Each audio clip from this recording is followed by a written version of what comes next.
अस्सलामु अलैकुम वरहमतुल्लाहि वबरकातुह। बिस्मिल्लाहिर्रहमानिर्रहीम। आज की नशिस्त में मसा अलल खुफ़ैन यानी मौज़ू पर मसा के हवाले से चंद मसाइल अर्ज़ किए देता हूँ। पहला मसला ये याद रखिए कि मौज़ू पर मसा तब जायज़ है जब मौज़ू को वुज़ू की हालत में पहना हुआ हो।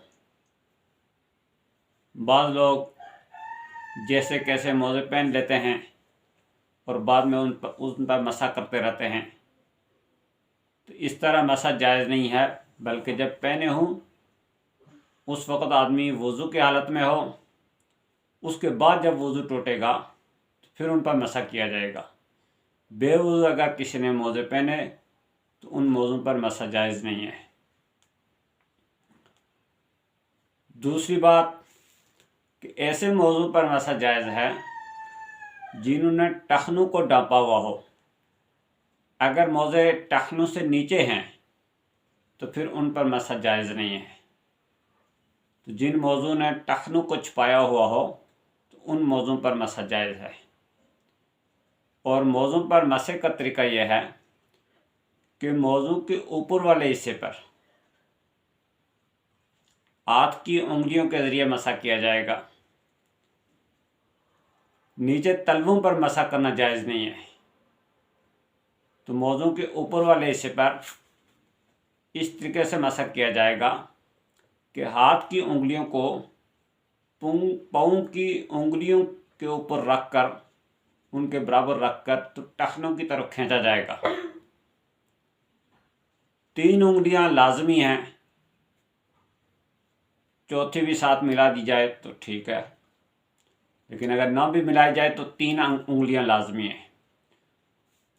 और उंगलियों को कुशादा रखना ये मुस्तहब है। मिलाकर रखें तो फिर भी मसा जायज़ है, लेकिन मुस्तहब और पसंदीदा ये है कि मसा करते हुए उंगलियों को कुशादा रखा जाए। पाँव धोने में तो सुन्नत यह है कि पहले दाएं पाँव को धोया जाएगा, फिर बाएं पाँव को धोया जाएगा।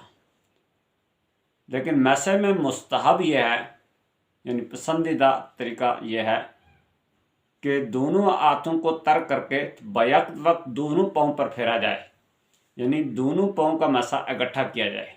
ये पसंदीदा तरीका है। अगर पहले दाएं को मसा किया जाए फिर बाएं को तो फिर यह भी जायज़ है, लेकिन पसंदीदा यह है कि दोनों का मसा इकट्ठा किया जाए। और मसा ऐसे मौज़ों पर जो फटे हुए न हों उन पर जायज़ है। अगर मोज़े के अंदर ऐसी फटन आ गई जिससे 3 उंगलियां ज़ाहिर हो जाए तो मसा जायज़ नहीं होगा। और अगर मसा किया हुआ है तो इतना फट गया तो मसा टूट जाएगा। इसी तरीके से अगर किसी ने मोज़ा उतार दिया तो टखनों से नीचे अगर 3 उंगलियों के बराबर वो खुल गया तो मसा टूट जाएगा। और एक मोज़ा उतारने से दोनों मोज़ों का मसा टूट जाएगा। और ये बात जायज़ नहीं है कि आदमी एक पाँव धोए और दूसरे पाँव पर मसा करे, ये जायज़ नहीं है, ये मसा नहीं होगा। या दोनों पाँव धोएगा या दोनों पर मसा करेगा, एक पाँव पर मसा करने से मसा नहीं होगा। इसी तरह एक पाँव का मोज़ा उतारने से दोनों का मसा टूट जाता है। अब मसे की जो मुद्दत है वो मुकीम के लिए 1 दिन और 1 रात है और मुसाफिर के लिए 3 दिन और 3 रात है।